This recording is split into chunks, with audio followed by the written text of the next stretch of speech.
Dun, dun, dun, dun, dun, dun.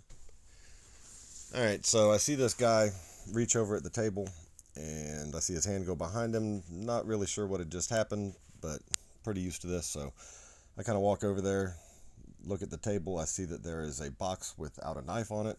Not 100% sure, so I end up pulling the footage and see that he had just taken a knife off the table, put it in his pocket.